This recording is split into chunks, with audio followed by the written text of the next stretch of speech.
edition of the Arlington Weekly News. Pia Salmre and her guest, Mr. Redskin historian himself, Pia. Thanks, Mike, for coming on the show, and thanks to Craig and Daniel for anchoring our show today. I am so glad you're here. Hi. Thank you for having me on. This is great. Thank you for being on. And I see you're the Redskins man. Tell me about all this. Well, number one, I'm the official Redskins historian. The Redskins recognize me by that title. I've written 2 comprehensive accounts of Redskins history. This is my first book, The Redskins Encyclopedia. It appeared in 2007. It's a season-by-season account of Redskins history going all the way back to 1932, their first season of existence, which was in Boston, and coming all the way, well, it appeared in 2007, so I went through the 2006 season. And this is the Washington Redskins football vault, which just appeared this season. It's hot off the press. It is much shorter in text, but it also has a lot of memorabilia in the book that this book, the Encyclopedia, does not have. This has ticket stubs, press passes, game program covers going all the way back to the origin of the team in the early 30s. And like one of the game program covers in the vault is from the Osaka Bowl in Osaka, Japan in 2002 when the Redskins played there in an exhibition game. So there's it's a very unique book on the Redskins. Nobody has ever written something like this on the Redskins or compiled something like this. Sounds like a unique book. And what do the Redskins think of this? They love it. They have put their stamp on it. They endorsed it. They sell it in their stores, and it's great. It's just a very popular book, as is the Encyclopedia. Many, many copies of both books have been sold. And why do you love the Redskins? Well, it dates back all the way to the early 70s when George Allen came to coach the Redskins in 1971. I was 10 years old, and I just became hooked on the team. 1971 was the Redskins' first winning season, or first playoff appearance in about a quarter century. They finished 9-4-1 that year, and I just started following the Redskins, started bleeding burgundy and gold. I would live and die by how they did on a Sunday, and it just mushroomed, and we had the great teams in the 70s. Then we had the Joe Gibbs era through the 1980s and early 90s, and the Redskins were even better then.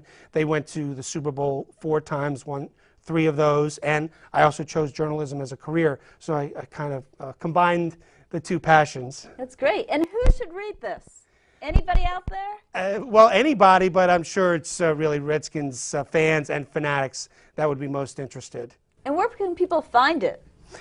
They are both available on my website, which is redskinshistorian.com. Let's get that out one more time. I see the number, the website is on, but let's do it one more time just in case somebody's running, getting a pen. redskinshistorian.com. Both books can be purchased through my website, and I will personalize them both, autograph them, however you want them customized. I will take care of that. What about another book? Book number 3?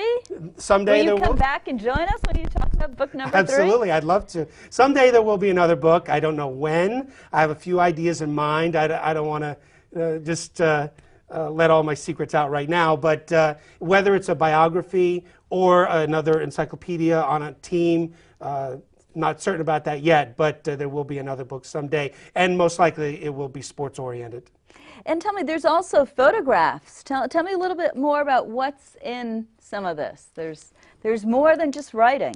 Much more than just writing. Well, the encyclopedia has about 200 photos in it, going all the way back, again, to the origin of the team. And actually, the Redskins played their first 5 years in Boston, so you have photographs going back to that era. Then they moved to Washington in 1937, so you have photos coming all the way through the end of the 2006 season. It's great. Not only can you read the book and soak in Redskins history by doing that, but plenty of photos. The vault, of course, has a lot of photos, color photos, and it's like it looks. It's a very colorful book. Do you ever get tired of the Redskins? Absolutely not. So it's hail to the Redskins, right? Hail to the Redskins, exactly. They are an institution in this town. From the time they came here in 1937, they won an NFL championship that year, which only one other NFL team has done in its first year of existence in a town. And so they the interest in the Redskins has been passed on from generation to generation. Well, hopefully we'll pass it on with this.